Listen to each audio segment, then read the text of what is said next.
This is a nice little procedure to prepare yourself for playing, for practicing, for performing. Helps you focus and find a nice, easy balance in standing. It's called standing is a balance, not a position. For this one, we're going to put our feet close together so that the toes, the front of the feet are touching, the heels are slightly apart. And like that, we're standing, we're coming up all the way from there, and we're going to close our eyes for a few moments.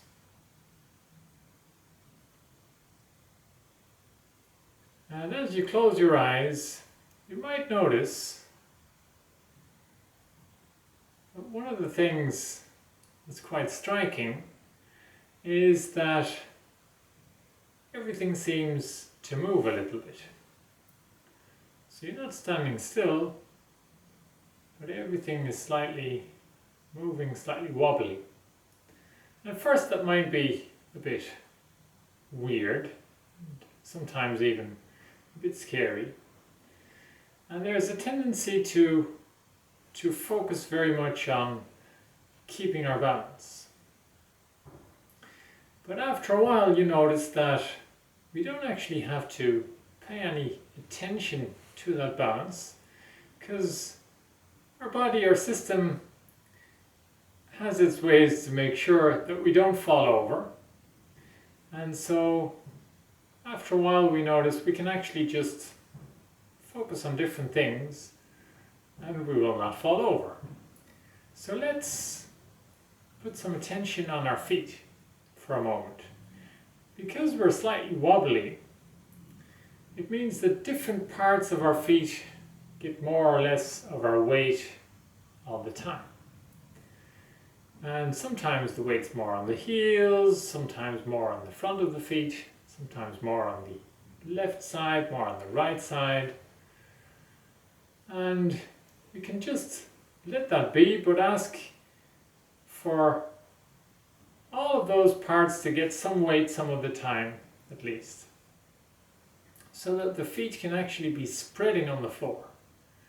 There could be a softening, spreading of the feet. The front of the feet are spreading away from the heels away from the toes. The inside of the feet spreading away from the outside spreading away from the inside. And above those feet we have the ankles and the knees and the hip joints, and they're all available for movement, but right now they're just floating above one another. And on top of those hip joints is the pelvis, and the pelvis is supporting the whole of the trunk with the whole of the spine, and the whole of the spine supporting the whole of the rib cage, in turn supporting the whole of the shoulder girdle. But the spine continuing past that shoulder girdle in the neck and supporting the head at the very top. And the head resting at the very top of the spine on the atlas, and with our head resting on top of the spine and with our eyes closed, it's a nice moment to pay some attention to the space around us, the space that we cannot see but that's still there. So we can notice how there is space in front of us, the space that you would see if you opened your eyes, but we don't. But with the eyes closed, the space behind you, which you don't normally see, can be equally present. So notice the whole space behind you. Notice there is a whole space above you, above your head. There's the space below, below the head, below the feet, below the floor. You might even notice that focusing on different parts of the space behind or the space above, might even change the way you're balanced, the way you're standing. Similarly, we can notice the space on the left of us and the space on the right. We can notice the space on the left and on the right at the same time. We can even notice the space in front and behind and on the left and on the right and above and below, all at the same time. You may also notice that the wobbly sensation of the beginning has softened down a little bit, but there's still movement. Your body is still automatically readjusting its balance all the time. So you're standing here, easily breathing, easily balanced on those feet. And in a few moments, we're going to open our eyes again. But when opening the eyes, we're going to ask for this balance mode to continue. So that standing is still a balance more than a position. You may even notice that if you're allowing this balance mode and you're still aware of all that space around you, the whole vision of the space might be a bit blurry, a bit vague,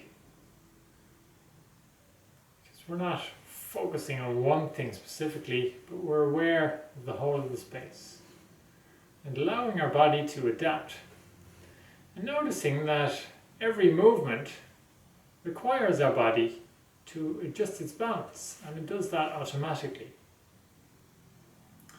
For example, let's